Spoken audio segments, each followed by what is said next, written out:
হাদিস মনে পড়ে গেছে, শোনাই দিই। তিরমিজি শরীফের 3375 নম্বর হাদিস। এক সাহাবা নবীজির কাছে আসছে, আসার পরে কয়, ইয়া রাসূলুল্লাহ, ইন্না শারাইআ আল-ইসলাম কদ কাসুরাত আলাইয়া। হুজুর, ইসলামের এত বিধিবিধান আমি মুখস্থ রাখতে পারি না। কত সহজ সরল দেখেন। নবীজি বলতো, কি করব হাক্ক? হুজুর, আখবিরনি বিআমালিন, এমন একটা আমল আমার সংক্ষেপে শিখিয়ে দেন, আতাশাব্বাসু বিহি, আমি যেটা সবসময় আমল করতে পারি, যেহেতু সব মনে রাখতে পারি না, সংক্ষেপে একটা শিখিয়ে দেন যেটা আমল করতে পারি, মনেও রাখতে পারি, আর মনলে যেন তাড়াতাড়ি জান্নাতে যেতে পারি।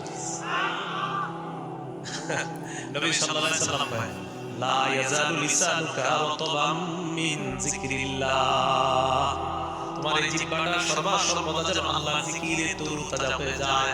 জিহ্বাটা সর্বদা আল্লাহর জিকির দ্বারা ভিজিয়ে রাখবা, আল্লাহর জিকির দ্বারা সিক্ত রাখবা, মরবা আর আল্লাহর জান্নাতে প্রবেশ করবা।